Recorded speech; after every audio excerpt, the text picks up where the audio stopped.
नमस्कार दोस्तों, खबर एक्सक्लूसिव के खास प्रोग्राम सीधी बात सौरभ के साथ में आप सभी का स्वागत है। आज का मुद्दा राजस्थान की सियासत से जुड़ा है। मुद्दा बेहद अहम है। कल मामले की सुनवाई राजस्थान में जो सियासी घमासान मचा है उसको लेकर सुनवाई होगी सुप्रीम कोर्ट में।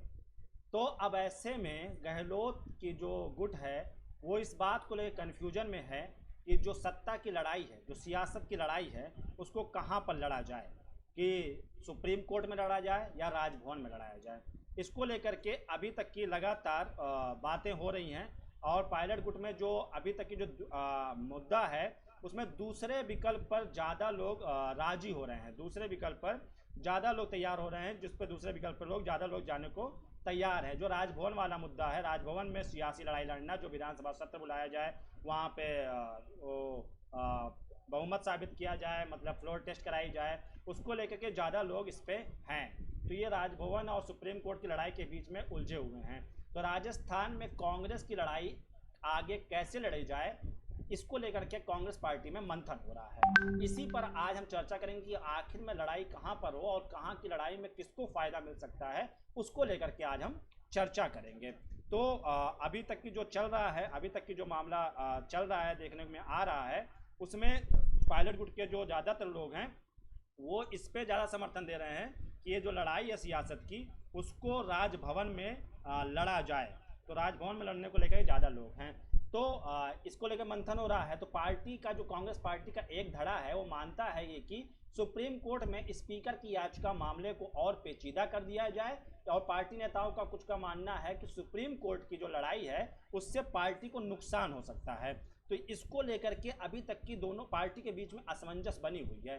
कांग्रेस नेताओं का मानना है कि राज्य सरकार द्वारा राज्यपाल से सत्र बुलाने की मांग करना कानूनी रूप से भी सही है और जनता की नज़र में ये मजबूत पक्ष है, क्योंकि अगर लोकतांत्रिक रूप से चुनी सरकार विधानसभा का सत्र बुलाने की मांग करती है तो इसमें भी कुछ गलत नहीं है। अब इसमें कानूनी पचड़ा क्या है कि सचिन पायलट समेत जो राजस्थान के 19 विधायकों को अयोग्य ठहराने से जुड़ा मामला है उसकी सुनवाई सुप्रीम कोर्ट में चल रही है। सोमवार को इस मामले में जो सुप्रीम कोर्ट है वो अपनी इस बार एक बार फिर सुनवाई होगी, और इसको लेकर के जब सुनवाई होगी तो इसमें कई मामले और सामने आ सकते हैं।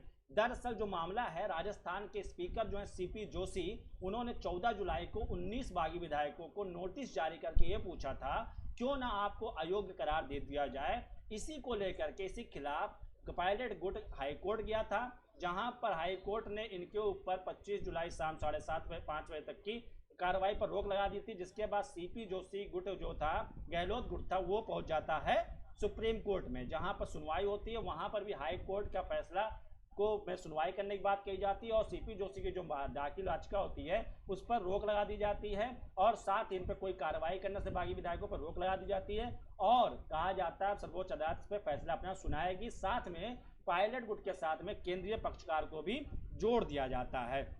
तो ये पूरा अभी तक की मामला, कल इस पर जब सुनवाई होगी तो इसमें और भी कई चीज़ निकल कर सामने आएगी। राजस्थान हाई कोर्ट से पायलट गुट को राहत मिली थी।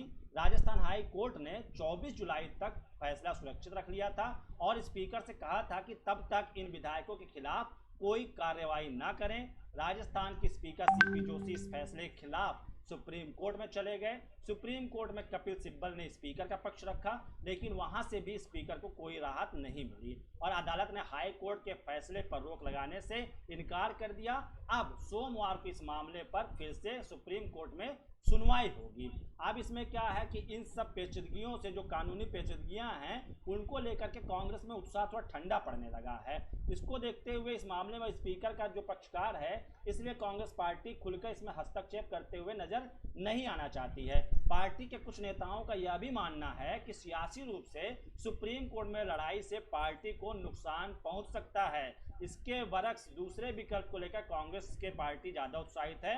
कांग्रेस पार्टी को लगता है कि गवर्नर द्वारा विधानसभा सत्र बुलाने के फैसले में हो रही देरी को पार्टी मुद्दा बना सकती है और पार्टी सियासी रूप से इस लड़ाई को आगे बढ़ा सकती है। यही वजह है कि गहलोत सरकार राज्यपाल से विधानसभा सत्र बुलाने की मांग कर रही है, लेकिन राज्यपाल ने कहा है कि वह इस बाबत विशेषज्ञों की राय ले रहे हैं। इसके अलावा कोरोना संकट जो है वो मुंह बाए खड़ा हुआ है, तो कांग्रेस मुद्दे को लेकर दो प्रस्ताव राजभवन को भेज चुकी है, लेकिन अब सोमवार को फिर जो कांग्रेस पार्टी है वो विधानसभा राजभवन का घेराव करेगी। कांग्रेस के लिए ये दांव मुफीद नजर आ रहा है। इसी को ध्यान में रखते हुए कांग्रेस ने सोमवार को जयपुर में राजभवन को घेरने का मन बना लिया है और पार्टी नेता अजय माकन ने इसका ऐलान भी कर दिया। कांग्रेस का मानना है कि लोकतांत्रिक रूप से चुनी हुई सरकार एक सत्र की मांग कर सकती है, इसमें कुछ गलत नहीं है। अब इस मामले को लेकर के जो लगातार सचिन पायलट गुट को अभी तक की देखा जाए तो सुप्रीम कोर्ट से, हाई कोर्ट से राहत मिलती हुई लगातार नजर आई है, वहीं पर गहलोत गुट को सुप्रीम कोर्ट और हाई कोर्ट से हमेशा झटका लगता आया अभी तक की। तो अगर ये सुप्रीम कोर्ट में जिस तरीके से लड़ाई लड़ रहे हैं तो हो सकता है इसका नुकसान गहलोत गुट को लगे, इसलिए इनको ये लग रहा है कहीं ना कहीं अगर विधानसभा सत्र बुलाया जाए, ये विशेष सत्र होगा। ऐसा विशेष सत्र बुलाने का अधिकार लोकतंत्र में पार्टी को जो सरकार में है उसको अधिकार होता है, वो बुला सकती है। लेकिन अभी तक की जो राज्यपाल हैं कलराज मिश्र, वो कह रहे हैं कि इसमें विशेषज्ञों की राय ली जा रही है। दूसरा मुद्दा यह है कि इस समय प्रदेश में कोरोना के मामले रोजाना 500 के मामले आ रहे हैं, तो कोरोना के मामले बढ़ते जा रहे हैं। तो ऐसे में अगर ये बैठक बुलाई जाती है, ये सेशन बुलाया जाता है, तो क्या ये ऐसा नहीं होगा कि इसमें कोरोना को आमंत्रित किया जा रहा है? कोरोना हो सकता है, इसमें कोरोना विस्फोट भी होने की संभावनाएं हैं। तो इसको लेकर के थोड़ा सा राजभवन में पायलट गुट मतलब जो सचिन पायलट गुट को राहत मिलती नजर आ रही है। राज्यपाल कलराज मिश्र के जो फैसले दिख रहे हैं उससे कहीं ना कहीं थोड़ा सा उनको फायदा मिलता नजर आ रहा है।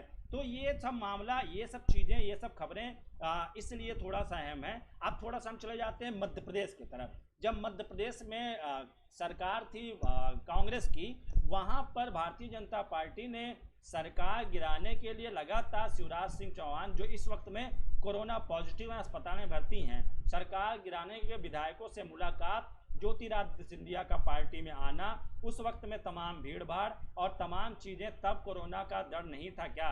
इस वक्त में जो कोरोना की बात कर रहे हैं, क्या उस वक्त में नहीं था? मध्य प्रदेश में शिवराज सिंह चौहान के समय में जब उन्होंने कमलनाथ की सरकार को चोट पहुंचाते हुए जो 22 विधायक थे उनको यहाँ से वहाँ किया गया, कर्नाटका में ठहराया गया, तमाम जगहों पर उनको मूवमेंट किया गया, तो क्या उस समय कोरोना फैलने खतरा नहीं था? उसके बाद में जो अभी तक की मध्य प्रदेश में जो शिवराज सरकार ने किया, उन्होंने सरकार गिराने के बाद में शपथ ग्रहण समारोह भी किया गया इस कोरोना काल में। जब कोरोना के मामले लगातार बढ़ रहे थे उस वक्त शपथ ग्रहण समारोह किया गया और उस शपथ ग्रहण समारोह की तस्वीरों को देख करके कहीं नहीं लग रहा था कि कोरोना को लेकर के कोई अलर्ट है और सोशल डिस्टेंसिंग या मास्क, इन सब जैसी चीज़ों का ध्यान रखा जा रहा है। जब ये सारी तस्वीरें मध्य प्रदेश में नजर नहीं आ रही थी तो आखिर राजस्थान में ऐसे कायदे कानूनों को बताने का क्या मतलब रह जाता है? अगर आपने एक राज्य में उस नियम का पालन नहीं किया है तो दूसरे राज्य में जो नियम आप अब गहलोत सरकार को बता रहे हैं उसको लेकर के थोड़ा सा कंफ्यूजन नजर में आता है कि जो आप कह रहे हैं वो मध्य प्रदेश में आपके मुताबिक सही था, लेकिन वो राजस्थान में आके गलत हो जाता है।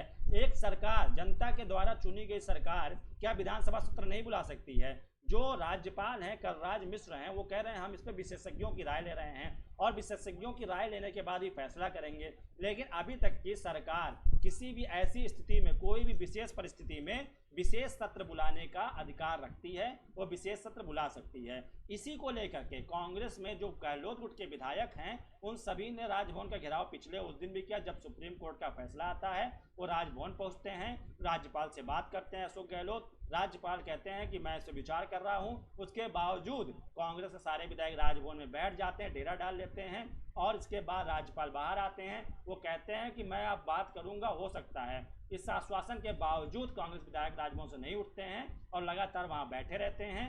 अब शनिवार रविवार चूंकि राजभवन बंद होता है, अब सोमवार को फिर से कांग्रेस पार्टी की ओर से घेराव करने की रणनीति बनाई गई। इसका ऐलान अजय माकन ने कर भी दिया है। तो राजस्थान में इस समय गहलोत सरकार काफी मुसीबतों में घिरी नजर आ रही है। अब जो सत्ता पक्ष है इस वक्त में, कांग्रेस की जो सरकार है, गहलोत सरकार है, वो ये चाहती है कि हम विधानसभा सत्र बुलाएं, वहां पर फ्लोर टेस्ट की मांग करें और फ्लोर टेस्ट के बाद में सरकार वहां पे मजबूती से स्थिर कर सके, सरकार को बचाया जा सके। लेकिन गहलोत गुट जो है और साथ में जो अप्रत्यक्ष रूप से बीजेपी इसमें इन्वॉल्व लगती नजर आ रही है, वो चाहती है कि विधानसभा सत्र ना हो और फैसला सुप्रीम कोर्ट से ही होकर के निकल के आए, जिसके बाद में अगर उनकी विधायकी जो सचिन पायलट गुट की विधायकों की अगर सदस्यता रद्द की जाती है तो वो चुनाव दोबारा मांग करेंगे। और ऐसी स्थिति में हो सकता है कि कांग्रेस गुट में जो विधायक अभी हैं उनको भी कुछ विधायकों को तोड़ने में गहलोत गुट कामयाब हो सकता है, क्योंकि उस स्थिति में सरकार स्थिर नहीं रह जाएगी अशोक गहलोत की। तो ये सारी मुसीबतें भी कांग्रेस साथ में हैं। हालांकि इस मुद्दे पे क्या होगा वो कल साफ होगा जब सुप्रीम कोर्ट का इस पर फैसला, सुनवाई के बाद फैसला आएगा। तो अगर सुप्रीम कोर्ट कल सुनवाई के बाद में फैसला दे देती है, वहीं पर हाई कोर्ट ने फैसला सुरक्षित रख रखा है, वो भी फैसला जब दे देगी तो उसके बाद ही सामने आएगा कि इसमें अब क्या रूप बन रहा है। गणित की बात करें तो अभी फिलहाल अशोक गहलोत की जो सरकार है वो सुरक्षित है, लेकिन कहीं ना कहीं पर जिस तरीके से अभी तक की पायलट गुट की रणनीति बनी है, जिस तरीके से उनको लगातार कोर्ट का, न्यायालय का साथ मिलता जा रहा है, कहीं ना कहीं पे अब सचिन पायलट भी बहुत मजबूती के साथ सियासी इस लड़ाई में बहुत मजबूती के साथ खड़े नजर आते हैं। तो गहलोत का जो गुट है उसका उत्साह थोड़ा ठंडा पड़ता नजर आ रहा है। आप ये देखिए, अब जो गहलोत गुट की बयानबाजी है, गहलोत गुट में लगातार जो बातें कही जा रही है, उनके नेता, उनके विधायक और इस वक्त में जो मंत्री हैं वो लोग जो बातें कह रहे हैं उसको भी लेकर के नई नई चीज़ें सामने आ रही है। उनकी बौखलाहट और उनका डर उनके बयानों से साफ नज़र भी आ रहा है। तो अब ये जो लड़ाई है ये कल पता चलेगा। लेकिन गहलोत गुट जो चाहती है वो चाहती है कि लड़ाई राजभवन में लड़ी जाए, जबकि पायलट गुट ये चाहता है कि इसकी लड़ाई जो है वो सुप्रीम कोर्ट में ही लड़ी जाए, ताकि उनके पक्ष में जो फैसला है वो आ सकता है। तो ये सब चीज़ें लेकर के थोड़ा सा इस पर डिस्कशन लगातार जारी, इस पर बातें हो रही हैं और इस पर लेकर के खबरें लगातार चल रही हैं।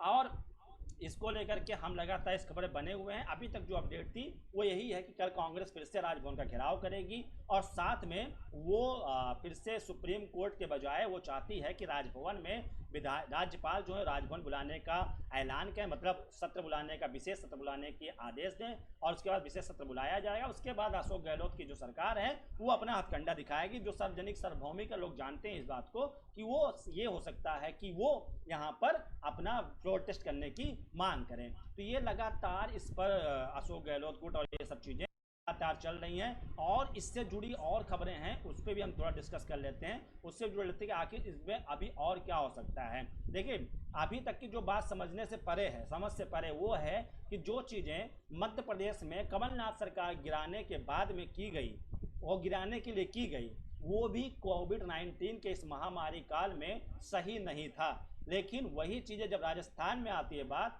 तो वो गलत हो जाती है। मध्य प्रदेश में वहाँ पर बिल्कुल सब चीज़ें सही थी। अब क्या है कि इस घमासान के बीच में कई लोगों का बातें सामने आ रही है, कांग्रेस कुछ कह रही है, कोई कुछ कह रहा है। अब इस सब घमासान के बीच में गहलोत के मंत्री हैं जो वहाँ पे परिवहन मंत्री हैं, जो हैं प्रताप सिंह खाचरियावास। प्रताप सिंह खाचरियावास ने कहा है कि मुख्यमंत्री अशोक गहलोत ने कहा था कि लोग राजभवन आएंगे, इसका मतलब ये नहीं था कि ये लोग राजभवन के अंदर घुस जाएंगे। खाचरियावास ने कहा कि यदि राज्यपाल एक कंकड़ भी फेंका जाता है, राज्यपाल पर एक कंकड़ भी फेंका जाता है तो सीएम गहलोत खुद पहले इसका सामना करेंगे। कहा जा रहा था कि राज्यपाल की घेराव करेंगे। ये क्यों कहा, इसके पीछे भी चले जाते हैं। तो राजस्थान सरकार में मंत्री और सीएम अशोक गहलोत के विश्वास पात्र प्रताप सिंह खाचरियावास ने कहा है कि राज्यपाल कलराज मिश्र बीजेपी के कार्यकर्ता नहीं हैं, बल्कि राजस्थान सरकार के प्रमुख हैं। उन्होंने कहा कि हमारा लोकतांत्रिक और नैतिक और कानूनी अधिकार है कि हमें संवैधानिक रूप से प्रमुख से घर जाएं और उन्हें अपनी समस्याएं कहें। मतलब ये संवैधानिक अधिकार है सरकार का, सरकार जो है वो राज्यपाल से बात कर सकती है। तो इसको लेकर के ये जो बातें कही जा रही हैं कि वो कांग्रेस गलत जा रही है, गलत नहीं है, बिल्कुल सही है। अब उन्होंने इसके आगे क्या कहा, राजस्थान समय जो कांग्रेस सरकार में बचाने में जी जान से जुटे हुए हैं खाचरियावास, काफ़ी एक्टिव नजर आ रहे हैं। उन्होंने कहा हमारा ये हक है कि हम उनसे अपना अधिकार मांगे। समाचार एजेंसी एक है ANI से बातचीत में उन्होंने कहा इस बात को कि संविधान की रक्षा करने के लिए अपील करना, राज्यपाल से अपना हक मांगना, ये एक सरकार का अधिकार है। अशोक गहलोत का एक बयान आया जिस पर उन्होंने सफाई दी। राजस्थान के राज्यपाल बनाम सीएम की जो खींचतान चल रही है, इस बीच में प्रताप सिंह खाचरियावास ने अपना बयान दिया है। उन्होंने क्या कहा था, बता दें, राजस्थान विधानसभा सत्र बुलाने की मांग को लेकर के कांग्रेस के विधायकों ने राजभवन में धरना दिया था। इस दौरान सीएम अशोक गहलोत ने कहा था कि अगर विधानसभा सत्र की मांग को लेकर राज्य की 8 करोड़ जनता धरना देती है तो इसकी जिम्मेदारी उनकी नहीं होगी। इस बात को लेकर के खाचरियावास ने सफाई दी। उन्होंने कहा कि ये आपराधिक कृत्य मानना का के समान सत्य बताया जा रहा है। अब प्रताप सिंह खचरियावास ने कहा कि सीएम के इस बयान से क्या कहना चाहते तो उसमें सफाई दी। खचरियावास ने कहा मुख्यमंत्री अशोक गहलोत ने कहा था कि लोग राजभवन आएंगे, इसका मतलब ये नहीं था कि लोग राजभवन के अंदर घुस जाएंगे। और खाचरियावास ने यह भी कहा कि यदि राज्यपाल पर एक कंकड़ भी फेंका जाता है तो सीएम अशोक गहलोत खुद पहले इसका सामना करेंगे, राजस्थान कैबिनेट इसका सामना करेगी और राजस्थान पुलिस इसे देखेगी। खाचरियावास ने कहा कि कलराज मिश्र बीजेपी कार्यकर्ता नहीं बल्कि राज्य के प्रमुख हैं और लोगों को अपनी समस्याएं उनके पास रखने की, सरकार को अपनी समस्याएं उनके पास रखने की, उनके पास जाकर कहने का अधिकार है। अब इस सब मामले के बीच में एक और खबर सामने आ रही है कि एक कांग्रेस के नेता हैं अजय माकन। तो राजस्थान मामले को लेकर के पूर्व मंत्री और कांग्रेस के वरिष्ठ नेता अजय माकन ने रविवार को एक प्रेस कॉन्फ्रेंस आयोजित की और कहा कि यह पहली बार हो रहा है कि लोकतंत्र में दो अलग अलग उदाहरण देखने को मिल रहे हैं। माकन ने कहा लोकतंत्र की हत्या हो रही है और प्रजातंत्र का कत्ल हो रहा है। अजय माकन ने कहा सुप्रीम कोर्ट का जजमेंट है कि स्पीकर की प्रक्रिया को चुनौती नहीं दी जाती है। विधानसभा अध्यक्ष के निर्णय लेने की प्रक्रिया को कभी भी रोका नहीं गया। लोकतांत्रिक रूप से चुनी हुई सरकार आज विधानसभा का सत्र बुलाना चाहती है और उसके भीतर शिकायतें पैदा की जा रही हैं। संवैधानिक संकट और लोकतांत्रिक हत्या हो रही है। देशवासियों से आह्वान है प्रजातंत्र की सुरक्षा के लिए आप योगदान दें। मतलब अजय माकन भी वही बात कह रहे हैं जो अशोक गहलोत कह रहे थे, ये मंत्री भी रह चुके हैं। इन्होंने कहा मोदी सरकार ने भाजपा प्रदेश के प्रजातंत्र पर हमला बोल दिया है, कांग्रेस सरकार को गिराने की कोशिश हो रही है, लोकतंत्र को अपने हाथ की कठपुतली बनाया जा रहा है और सरेआम बहुमत की हत्या हो रही है। ऐसा लगता है कि न्यायपालिका से भी अपेक्षित न्याय की उम्मीद खत्म हो गई है। माकन ने कहा है कि सोमवार को राजभवन में प्रदर्शन होगा, जो लोकतंत्र की हत्या हो रही है उसको लेकर कांग्रेस राजभवन के बाहर प्रदर्शन करेगी। कोरोना वायरस को ध्यान में रखते हुए भी अजय माकन ने कहा कि हम गाइडलाइन का फॉलो करते हुए धरना देंगे और सोशल डिस्टेंसिंग का पूरा ख्याल रखा जाएगा। सचिन पायलट को लेकर के अजय माकन ने भी कहा, उन्होंने कहा वह कांग्रेस पार्टी के प्रदेश अध्यक्ष थे, तो अगर सचिन पायलट कहते हैं कि सरकार को पार्टी बनाया जाए, भाजपा सरकार को पार्टी बनाया जाए, तो उसके मायने आप निकालेंगे। स्पीकर को आप जवाब नहीं देते, इसके लिए आप तैयार नहीं होते, इसको क्या समझा जाए। माकन ने पूछा कि जब गोवा, पुडुचेरी, मणिपुर में विधानसभा के सत्र हो सकते हैं तो राजस्थान में क्यों नहीं। तो ये जो कांग्रेस लगातार सवाल कर रही है और जो बीजेपी की तरफ से तो अभी कुछ कहा नहीं जा रहा है, जो राज्यपाल कह रहे हैं उसको लेके थोड़ा कॉन्ट्रडिक्शन और कॉन्फ्लिक्शन बनती हुई नजर आ रही है। दोनों मतभेद हो रहा है, राज्यपाल कुछ कह रहे हैं और सरकार कुछ कह रही है। दिक्कत क्या है कि यहाँ पर सचिन पायलट ने जो पहला कदम उठाया वो स्पीकर की बात को लेकर उसका जवाब ना देकर के वो हाईकोर्ट चले गए, जबकि कायदा ये कहता है कि सचिन पायलट को स्पीकर की नोटिस का जवाब देना चाहिए। कानूनन यही तरीका सही है, यही लोकतांत्रिक व्यवस्था है। लेकिन जब स्पीकर ने आपसे सवाल पूछा तो आपको बताना चाहिए उसकी पीछे वजह क्या है। जब आपसे स्पीकर सीपी जोशी ने पूछा कि आपकी सदस्यता रद्द क्यों न कर दी जाए, तो आपको अयोग्य करार क्यों न दिया जाए, तो आपको बताना चाहिए कि इसके पीछे वजह क्या है, वो कारण बताते। अगर वहां पर सीपी जोशी आपके मानने को, आपके बात को सही नहीं मानते और आपको बर्खास्त करने की प्रक्रिया शुरू कर देते, उसके बाद आप हाईकोर्ट जाते, सुप्रीम कोर्ट जाते, ये हो सकता था। लेकिन आपने मामला राजभवन में न सुलझाने के बजाय आप हाई कोर्ट और कोर्ट के सड़ में चले गए। तो सचिन पायलट की ओर से जो अभी तक की अलोकतांत्रिक तरीका अपनाया गया है उसको लेकर कहीं ना कहीं वो इनसिक्योर थे। एक तरीके से हो सकता है उनको जो अभी चीज़ें नज़र नहीं आ रही हैं वो कहीं ना कहीं उनको मदद कर रही हैं, क्योंकि इस बीच में सचिन पायलट और सचिन पायलट के गुट के किसी भी नेता का कोई भी ऐसा बयान नहीं आ रहा है जिसको लेकर के हम आपको बताएं। उनकी वो एकदम खामोश बैठे हैं, तो कहीं ना कहीं वो कुछ चीज़ें लेकर के आश्वस्त होंगे, कुछ बातें लेकर के वो कंफर्म होंगे, श्योर होंगे। इस वजह से वो इस पर अभी तक की इस पर घूम करके इस मामले को लेकर के उनकी तरफ से कोई बयान सामने नज़र नहीं आ रहा है। तो ये लगातार जो मामला कांग्रेस और राजस्थान में चल रहा है, कांग्रेस के साथ चल रहा है राजस्थान में, वो लड़ाई कहीं ना कहीं मध्य प्रदेश की, कर्नाटक की लड़ाई से मिलती जुलती है। जो ऐसा अजय माकन ने कहा कि इस वक्त में जब गोवा, पुडुचेरी और मणिपुर में विधानसभा सत्र चल रहे हैं तो आखिर यहाँ क्यों नहीं चल सकते हैं। बिल्कुल सही बात है, लेकिन यहाँ पर सत्र बुलाने से हो सकता है कि जो प्रिडिक्ट की जा रही है, जो सरकारें, जो दोनों सरकारें, जो दो सरकारें इस समय राजस्थान में, एक पायलट की मान लीजिए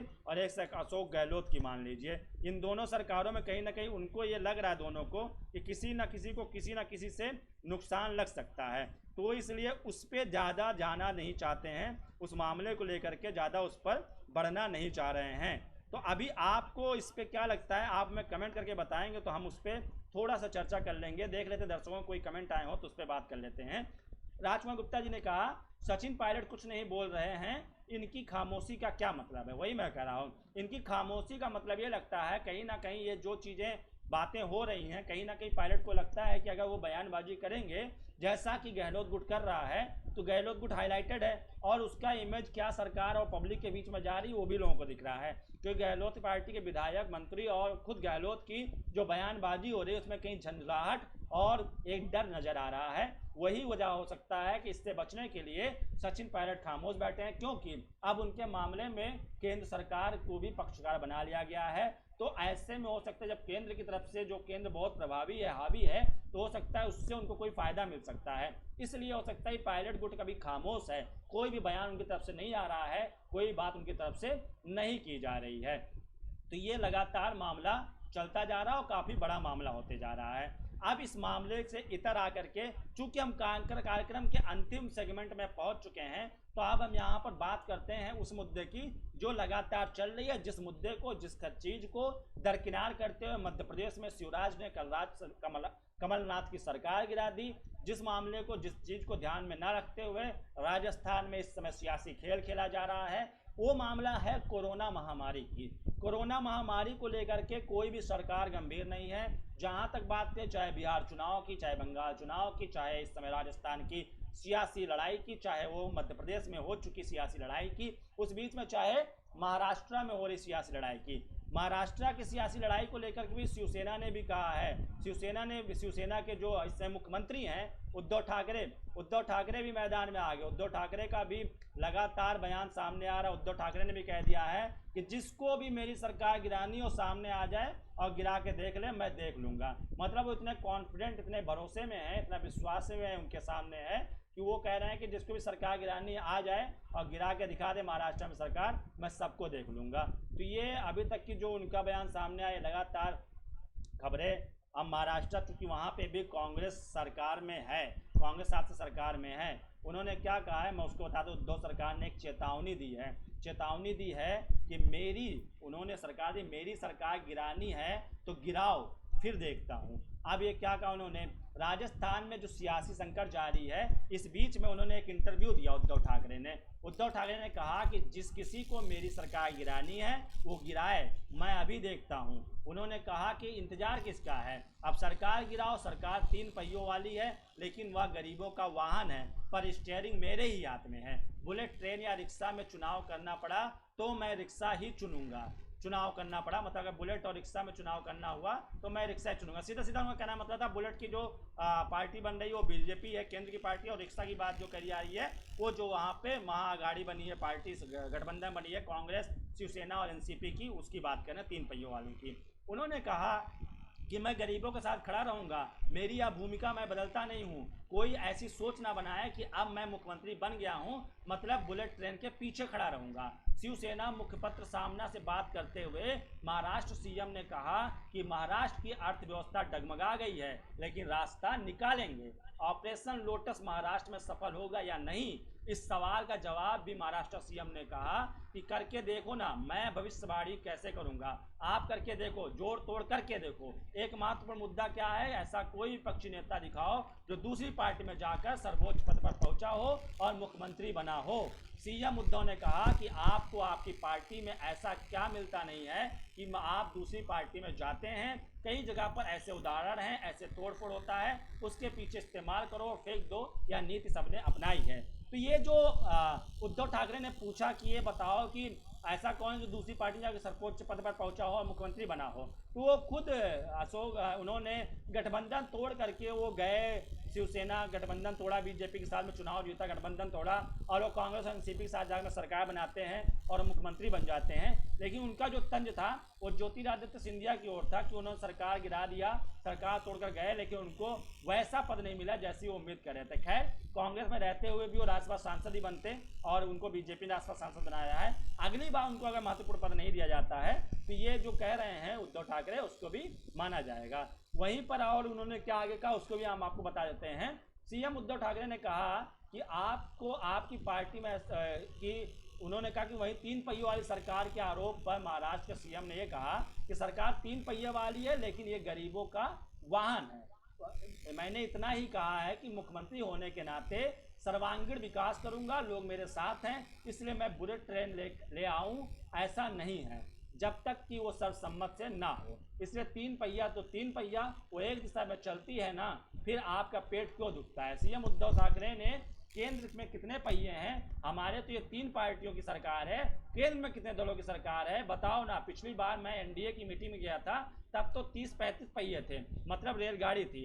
मतलब उनका कहना है कि जो अभी तक की महाराष्ट्र वालों कहा जा रहा है कि 3 पहिए की सरकार है, कांग्रेस एनसीपी और वो कांग्रेस है, इन तीनों मिल करके जो फैसला लेते हैं उसमें, लेकिन कहीं ना कहीं बयान ऐसे भी आया, संजय राउत ने कहा कि फैसला लेने का अधिकार उद्धव ठाकरे के पास है क्योंकि वो सीएम है और होना भी चाहिए, लेकिन फैसला जो होता है आपसी तीनों पार्टियों के विचार के बाद किया जाता है।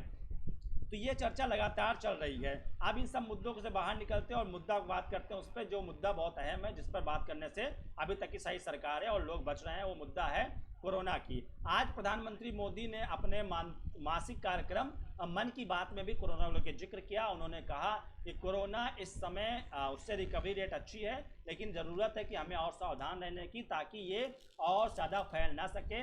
अभी तक की रिकवरी हो रही है, लेकिन जो मामले बढ़ रहे हैं वो कहीं ना कहीं सभी की लापरवाही से बढ़ रहे हैं। लेकिन जिस तरीके से भारतीयों ने और भारत के लोगों ने इस चीज़ को लड़ा है, इस कोरोना से जंग लड़ी है, वो वाकई तारीफ है। लेकिन हम आपको बता दें कि मामले जो हैं वो आपको हमारे टीवी स्क्रीन पर दिख रहा होगा, उसमें आपको नज़र आ रहा होगा कि मामले 14 लाख को पार कर चुके हैं। जो हमारे ट्रैकर में चलता है वो स्वास्थ्य मंत्रालय का आंकड़ा होता है, वो अपडेट अभी होने में थोड़ा टाइम लगता है, लेकिन मामले जो हैं वो 14 लाख के पार हो चुके हैं। रिकवर इसमें काफ़ी 63% तक किलो रिकवर हो चुके हैं। मरने वालों का आंकड़ा 32,063 है। अब हम इसमें आपको बता देते हैं कि कई लोग कोरोना को उस गंभीरता से नहीं ले रहे हैं जिस गंभीरता के साथ में कोरोना को लेना चाहिए। कई लोग कह रहे हैं कि अगर कोरोना इतना गंभीर होता तो कई सारे लोग मर गए होते। तो आप जो भी आंकड़ा देख रहे हैं 32,063 लोगों का जो अभी तक की अपडेट आंकड़ा है, जितने लोग मर चुके हैं, तो उसको लेकर के आपको समझने की जरूरत है। आपको ये 32,063 देख रहे होंगे, लेकिन इसमें से जिसके घर से जो व्यक्ति मरा होगा उसके लिए ये आंकड़ा बहुत बड़ा है। तो आप अगर चाहते हैं कि आपके घरों से ऐसा कोई नुकसान ना हो, आपके घर से आपको कोई ऐसा दुख ना पहुंचे, इस कोरोना की लड़ाई को आप जीत जाए बिना किसी की जान गंवाए अपने परिवार से, अपने खानदान में, तो आप चाहते हैं तो आपको इसके लिए सावधानी रखनी पड़ेगी। और समझिए, मानिए इस बात को कि अगर आप इस तरीके से नहीं जा रहे हैं तो यकीन मानिए कि आप कोरोना को लेकर के बहुत ज़्यादा सीरियसली लीजिए। जैसे कि आप खबरें लगातार सुनते होंगे कि सड़क हादसा हुआ, 1 की मौत हो गई, वो आपके लिए खबर नहीं है, लोगों को खबर नहीं लगती है। लेकिन आप ये सोचिए, जिसके घर से वो एक व्यक्ति मरता है उसके लिए दिन भर की नहीं, उम्र भर की वो सबसे बड़ी खबर है। तो ये जो 32,063 लोग अब तक कोरोना से जान गंवा चुके हैं, वो उनके घर वालों से पूछिए, वो बताएंगे आपको कोरोना से उनका डर क्या होता है। तो कोरोना से बचने का उपाय क्या है? जैसे आप सर्दी जुकाम से बचते हैं, वैसे ही कोरोना से बचेंगे। तो आप कोरोना सर्दी जुकाम से बचते हैं, वैसे आप कोरोना से बच जाएंगे। आपको कोशिश करना आपको सर्दी ना लगने पाए, आपको जुकाम ना होने पाए, आप अभी इस वक्त की बारिश में ना भीगे, ऐसे बाहर किसी अनावश्यक काम से ना जाएं।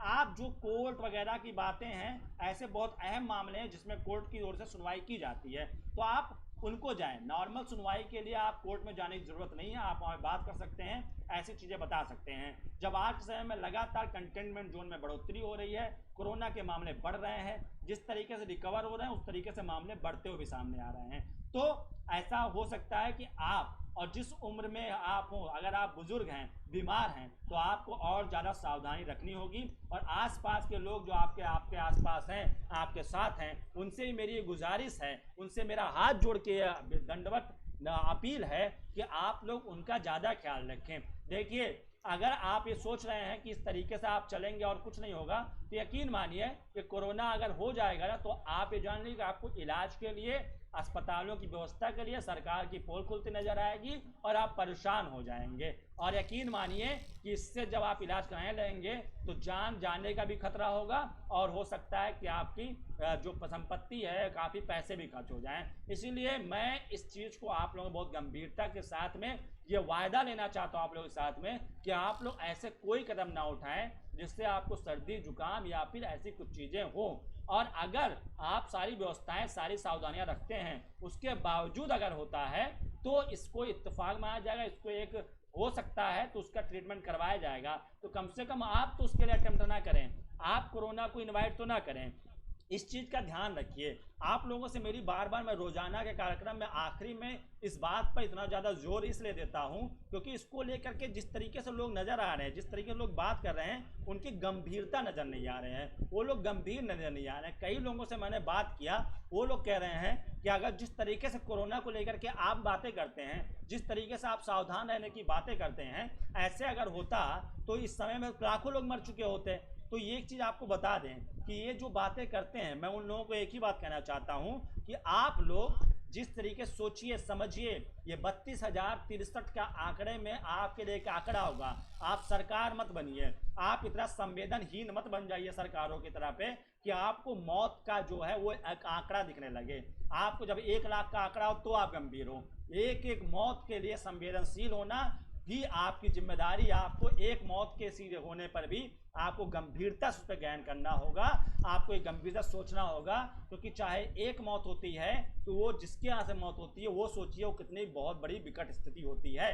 तो दोस्तों, आप लोगों से मेरा एक ही अपील है के अंत में, और मैं रोजाना आपसे अपील करता हूँ कि आप लोग सावधानी रखें और बुद्धिमानी का परिचय दीजिए। जिस तरीके से इस वक्त में भारत लड़ता आया है, अब तक कोरोना को यहाँ से भाग जाना चाहिए, लेकिन आखिर क्या कमी रह गई है जिसकी वजह से कोरोना यहाँ पे लगातार पांव पसारता जा रहा है? वजह यह है कि लोगों को मास्क पहनने में दिक्कतें आ रही हैं, लोगों को सोशल डिस्टेंसिंग पालन करने में समस्या आ रही है, लोगों को सफ़र करने से दिक्कतें, सफ़र नहीं करने मिल रहा है उससे परेशानियाँ आ रही हैं, लोगों को शादी विवाह में जाने नहीं मिल रहा उससे परेशानियाँ आ रही हैं। भाई देखिए, अगर आप चाहते हैं भविष्य में भी आप चाहें आप एक स्वस्थ समाज का निर्माण करें तो ऐसी कुछ चीज़ों से आपको बचना होगा। इनको लेकर के आपको थोड़ा सा एक अपनी जिम्मेदारी निभानी होगी। हर बात आप सरकार पर नहीं डाल सकते हैं, सरकारों के पास और भी काम है। भारत चीन का विवाद चल रहा है, उसको समाधान के लिए लगातार वार्ता की जा रही है। एक दूसरी तरफ पाकिस्तान की घुसपैठ लगातार जारी है, उसको भी हमारी भारतीय सेना जवाब दे रही है। अर्थव्यवस्था लगातार गिरती जा रही है, उसको ही मजबूत करने की जिम्मेदारी सरकार को है। सरकार को आप एक काम करने दीजिए, कोरोना जैसी महामारी को हम और आप मिलकर जीत सकते हैं। सरकार को जो करना था वो कर चुकी है। सरकार ने आपसे थाली पिटवा लिया, ताली पिटवा लिया, दिए जलवा लिए, वो सब आपने कर लिया, अच्छा किया, बहुत बेहतर था। उसको लेकर कई लोग सवाल खड़े कर रहे हैं, लेकिन ठीक है, वो एक इसको इंटेंशन लाना, उसको ध्यान में लाना, इसकी गंभीरता को समझाने का एक तरीका था। अब आप लोग समझदार हैं तो आप लोग इसको समझिए, आप लोग इस चीज़ को ज़्यादा से ज़्यादा अपने अंदर जागरूकता लाइए। हर बात सरकार में मत डालिए, क्योंकि जान जाती है तो सरकार के लिए एक आंकड़ा होता है, लेकिन जब जान जाती है, जिसके घर से जाती है, जिसके मोहल्ले से जाती है, उसके लिए वो बहुत बड़ी बात होती है। तो इस बात को समझते हुए मैं उम्मीद करता हूं कि आप लोगों को खबर एक्सक्लूसिव की अपील जरूर दिल को छू रही होगी, जरूर आप गंभीरता से लेंगे और कोई भी ऐसा कदम नहीं उठाएंगे जिससे कोरोना काल बढ़े। और हाल फिलहाल में जो त्यौहार आने वाला है बकरीद, तो ईद उल अजहा की जो बकरीद त्यौहार आने वाली है, उसको लेकर के भी जो मेरे मुस्लिम भाई हैं, मुस्लिम भाई बहन हैं, वो लोग खरीदारी करें, लेकिन सारा चीज़ ध्यान रखें और बहुत ज़्यादा भीड़ भाड़ और गैदरिंग वाला काम ना करें। त्यौहार को त्यौहार की तरह मनाएं, अच्छे से मनाएं और बेहतर तरीके से लोगों के साथ मनाएंगे। लाखों लोग इकट्ठा होकर मनाएंगे, लेकिन ये 1 साल का जो हमारा टेस्ट चल रहा है, कोरोना काल चल रहा है, इसको थोड़ा हमारे आने के बाद में फिर से जश्न मनाएंगे। और दोस्तों, आज करगिल विजय दिवस है। आज ही के दिन भारत पाकिस्तान की ओर से जो करगिल के इलाके में कब्जा किया गया था, उसको भारतीय सेना ने मुंह तोड़ जवाब देते हुए उनको खदेड़ दिया था और करगिल में फिर से भारत का झंडा, भारत का तिरंगा फहराया था। इसमें कई जवान हमारे शहीद हुए थे। उनकी शहादत को खबर एक्सक्लूसिव और खबर एक्सक्लूसिव का पूरा परिवार नमन करता है, उनके परिवार को सलाम करता है और उसमें घायल हुए लोगों को भी सलाम करते हैं। उस जंग में हिस्सा लेने वाले लोगों को भी हम उनको सैल्यूट करते हैं और उम्मीद करते हैं हमारी भारतीय सेना ने जो ये सब पराक्रम किए हैं, जो युद्ध जीतते आए हैं, ऐसे तमाम युद्ध जीतते आएंगे। और देश के जवान जो इस देश के लिए लगातार तत्पर हैं, उनके लिए हम सभी लोग इतना तो कर सकते हैं कि उनके लिए दिल में रिस्पेक्ट रखें और अधिकतर देश के अंदर फैल रही जो बुराइयां हैं उनको लड़ने का काम हम खुद करें, ताकि हमारे देश के जो जवान हैं वो भी सीमा पर खड़े होकर निर्भीकता से, निडरता से देश के लिए दुश्मनों को मुंहतोड़ जवाब दे सकें, क्योंकि उनके परिवार इसी देश में रहते हैं। और अगर आप लोग कोरोना काल में इस तरह लापरवाही करेंगे तो वो कैसे वहाँ पर बॉर्डर पर इस तन्मयता से काम कर पाएंगे, उनको अपने परिवार की टेंशन रहेगी। तो मैं भारतीय सेना को, देश के जवानों को ये विश्वास दिलाना चाहता हूँ कि खबर एक्सक्लूसिव और देश के जितने नागरिक हैं वो आपके परिवार का बहुत बेहतर तरीके से ख्याल रखेंगे और इस कोरोना के संक्रमण को फैलने से रोकेंगे। आप देश के लिए लड़िए और देश के लिए दुश्मनों को करारा जवाब दीजिए। इस तरीके से आप उसको करते रहिए। और इस करगिल विजय दिवस पर खबर एक्सक्लूसिव की पूरी टीम भारतीय सेना को और करगिल युद्ध में शहीद हुए जवानों को नमन करती, उनके परिवार को सैल्यूट करती है। तो आज के लिए बस इतना ही। कल फिर जुड़ेंगे आपके साथ रात 8 बजे अहम मुद्दे को लेकर के। तब तक के लिए आपसे उम्मीद है कोरोना से खुद को बचाएंगे, आसपास के लोगों को बचाएंगे। बाहर निकलेंगे तो SMS का इस्तेमाल करेंगे। SMS मतलब सैनिटाइजर का, मास्क का और सोशल डिस्टेंसिंग का इस्तेमाल करेंगे। भीड़ भाड़ वाली जगहों पर जाने से बचेंगे और बुजुर्गों और बीमारों का ज़्यादा ख्याल रखेंगे। और इन सब से बचने का एक ही विकल्प है, वो है अपने आसपास स्वच्छता रखिए, सफाई रखिए और आपसी सौहार्द बनाए रखिए।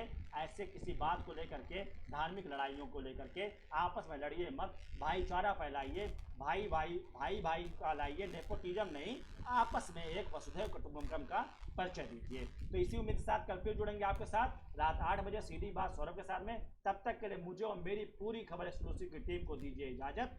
नमस्कार, शुभ रात्रि।